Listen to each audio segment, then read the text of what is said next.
Hi William, hope you're well. So when it comes to podcasting, I first started off using Anchor, and it's a free app and it's audio only.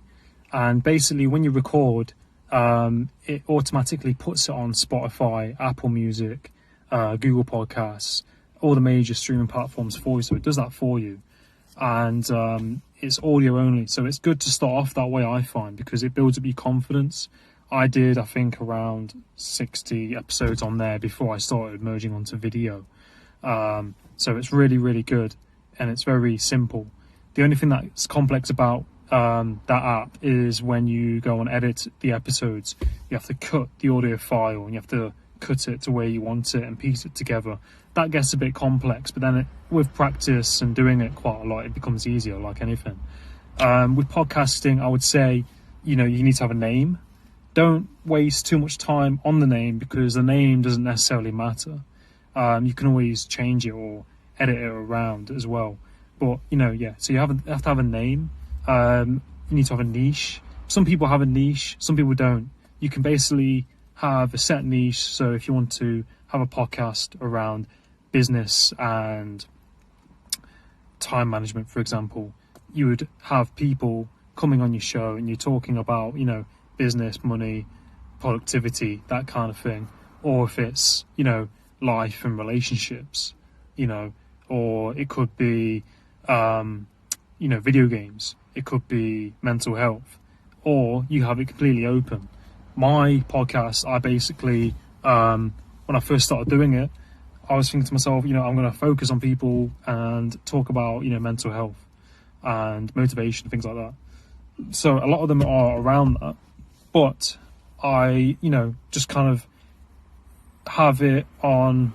I like to talk about, why people do what they do. That's my kind of thing. And try and provide value to the audience, because the audience are going to be the people who are listening to your podcast, and, they're the one who's going to be, downloading it, listening to it.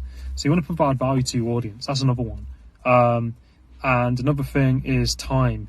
You want to, try and keep it concise. When I first started doing it, I never had a time limit to it. So I was doing it for half an hour, 45 minutes, some of them 2 hours. And on the Anchor FM app, you have 2 hours, 2-hour limit before it caps off and cuts off. It automatically saves to your phone and then it processes. So time is an important one, because got to think people probably haven't got the time to listen to something for an hour and a half. Half an hour, 25 minutes is quite digestible. 45 minutes tops, quite digestible, I find. But, if it's an hour and a half, 2 hours, there's nothing wrong with that. But the people might not have the time to. They might have to listen to it over a couple of days. So niche, time, value to your audience. And another thing is reaching out to other people to be on your podcast. So if you want to get people on your podcast, you've got to reach out. I use LinkedIn, especially, Instagram, Facebook. I'm just starting to use that. But my main focus is Instagram and LinkedIn, really. So you need to kind of focus on 1 or 2 or 3 platforms, whatever works for you. There's no set platform that works for you. Emailing people as well, reaching out, telling that person what your podcast is about, how long you want them to be on it for, what you're about, why you're doing it, etc., etc.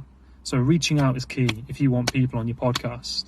That's something I struggled with to begin with, and then I just do it without thinking now. I don't care. That comes with practice. And another thing, it was on the tip of my tongue a second ago. When it comes to me, I'll send you what I was thinking about. But yeah, that's mainly it, really. Let me know what you think.